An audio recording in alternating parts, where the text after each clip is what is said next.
Well, and welcome back. And I've got another robot build ready for you guys to review.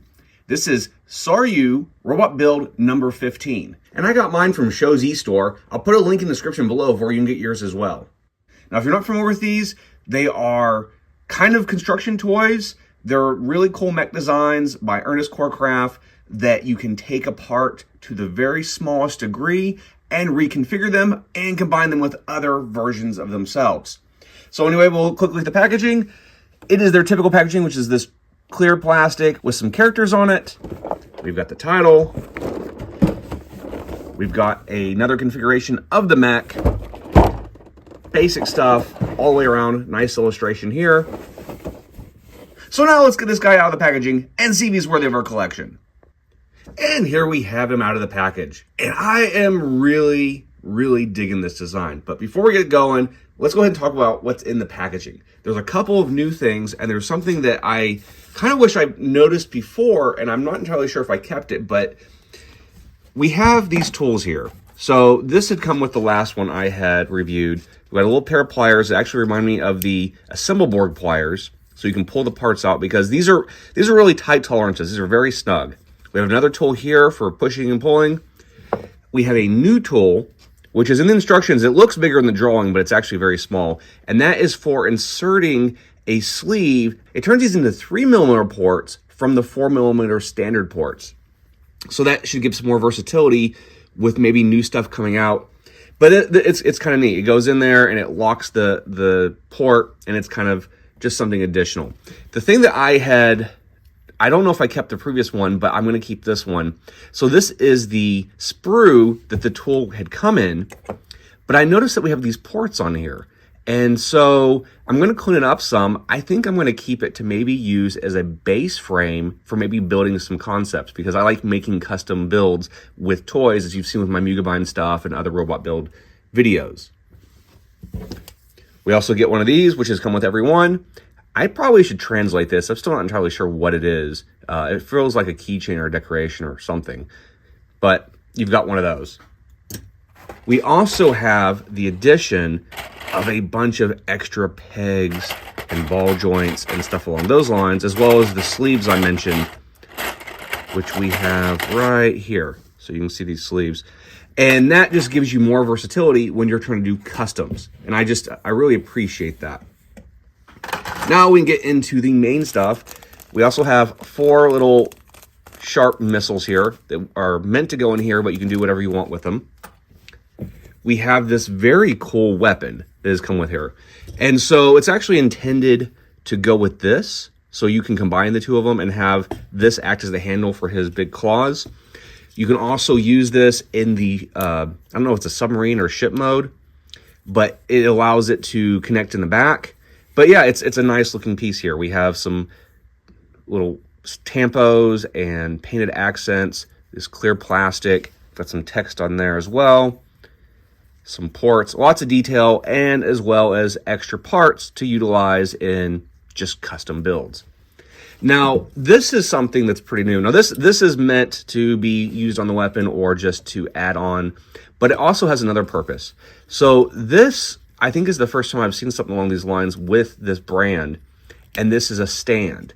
And we have 2 modes. We have this sort of cup mode, where it's to cradle it in vehicle mode, but then when you turn it like this, it's actually meant to go in somewhere in the back, and I'm going to have to just find a port that'll work with, but I think that's pretty cool that it does have a stand. I'll go ahead and mess with that, and I'll find it before finish this review. But the fact that it's got a stand, especially the reason that's such an issue is because this guy is actually a little bit hard to stand. And I would say that's largely due to he's got a lot of upper body weight and these very kind of smallish legs, and the joints are okay, but they're not terribly tight. So you might have to come up with poses that have the arms help it. As you can see here, the arms are also helping support the mech. Now, you could probably fiddle with it enough to get it to stand with the arms up in the air, but it's just something to be aware of. And that's why I think it's great that it came with a stand, so we can do whatever pose we want and then still have the arms in the air and have it sort of on display. Now, let's go over a little bit of articulation. We have, articulation, we can go over it, but there's going to be things I'm going to miss because you can change articulation on this thanks to the joint system. But we do, of course, have the hips. We've got the knee, rotation there. We've got a ball joint in the foot. And I think this is probably the weak point. And you could probably add some shoe polish or something there to stiffen it up. But I think that is the joint that is going to make it a little bit trickier for the standing. Then we have waist. It looks like there's 2 joints. There's also a ball joint in the waist. We have ball joint in the shoulder. We have bicep, elbow. The claw has 3 bendable fingers. Rotation there. We have these extra smaller hands, which are very cool. And that is the primary articulation. But of course, like I said, there is, so much more you could add just by, moving joints around or adding parts or configuring it in different ways. And that's what is so cool about this line, is that it is just so versatile and allows you to be creative, which is why I'm totally into it. Now, looking closer at the stand, what I did notice, so I've got this in the back here, and I know that if we can find something to remove, you can utilize it as a way of holding it on. But you can see how it cradles this back portion here. It's designed to where it sort of snaps in. That may kind of put some wear on translucent plastic over time, but I think if you're gentle with it when you insert it, it shouldn't be an issue. But we can see here, once we've inserted it into the stand, we have so many more options for how to make this more dynamic and interesting as far as how that goes. And if we pop this part out, we can set this guy here, take our weapon, remove the peg that was in there. And this is one of the tricks, is how to assemble this stuff, because if you notice, this is actually a ball joint, but I've pulled the peg out of the ball joint. And so that could add to the challenge of inserting it, but that one actually went pretty well. And then that becomes a handle. Let's see how well it holds it. I have a feeling due to the weight, you're probably going to have to sort of have it leaning against the ground. I'm not sure, unless we two-hand it, that we can actually get it to stay up, because the hands, while they have a decent grip, can only do so much for the weight of this. Maybe we can get this pushed around a little bit more. See, it holds it okay. You just have to finagle it enough to get it to work. And here we have the submarine mode. So there's not a whole lot to it. You fold the legs up to where they go in the back. You flip the arms around and have them go backwards as well.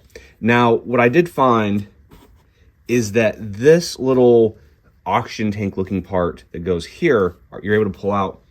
And that is where you would actually utilize the stand in mech mode, where I showed before where it went through there. It would peg into there to hold it in mech mode. Now, this is designed to hold it in sub mode, and then we have this component, which would actually go where the backpack was. And let's see, fits in there fairly well. And like all this other stuff, you have to kind of finagle it to get the angles right to where you want it to be.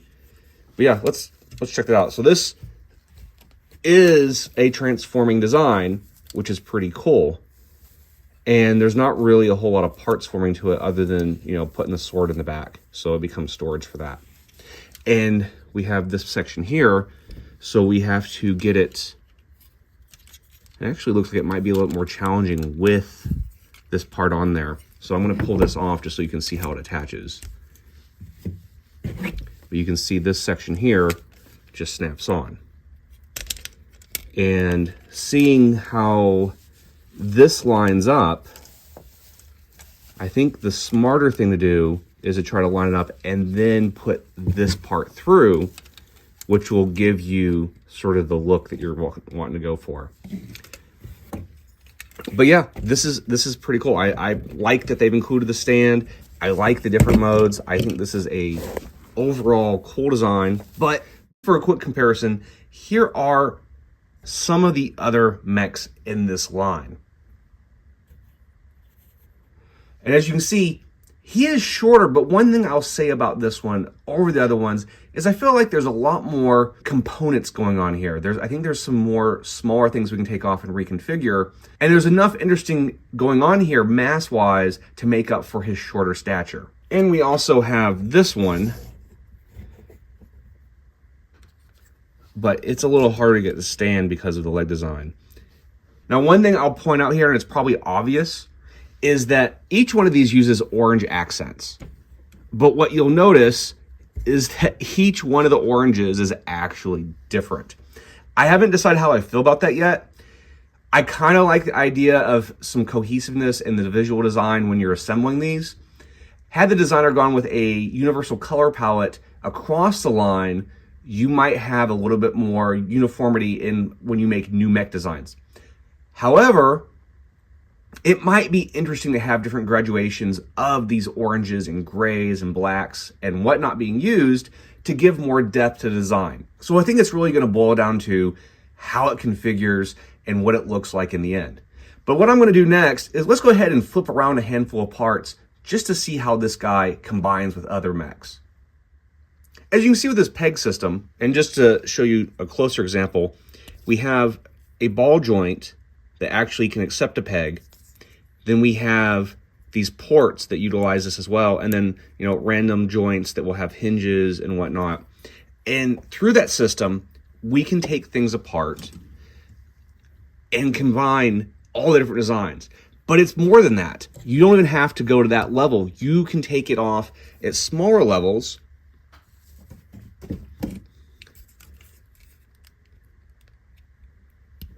and you find things that line up. So with these extra pegs that we have in the other stuff, we can either combine it or we can take things that we just have laying around and randomly come up with other designs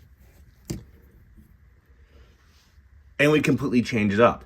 I think this is a very useful set if you're trying to come up with silhouettes for new mech designs or just to play with. I think it's just a really cool line. And I like the versatility. I like the build quality. The only thing that I have a challenge with sometimes is the tolerances can be very tight on the pegs and sometimes a challenge to take apart. But even with that said, things hold up pretty well for the most part. You can really explore the variety with your imagination and come up with all sorts of configurations. Now, the price point might be a standoff for some people. However, I think when you compare it to, say, for example, one of the build toys I really love is Mugenbein. When you compare it to the cost of that with what this is, or even the cost of Lego, when you look at price per volume, it's really not that terrible. You just have to be willing to spend the money for a set like this. And, they can range anywhere from like $60 to $100, depending on which one you got. But that is probably the main gatekeeper to people getting this line, is just how expensive it might be. But I think if you get enough of these, even if you just have a couple, you can do so many things. So I'm going to have to put a peg in there to put it, but just shows you guys the versatility of these designs. Yeah, we just have to put this ball joint back in, and then we can work it into the slot.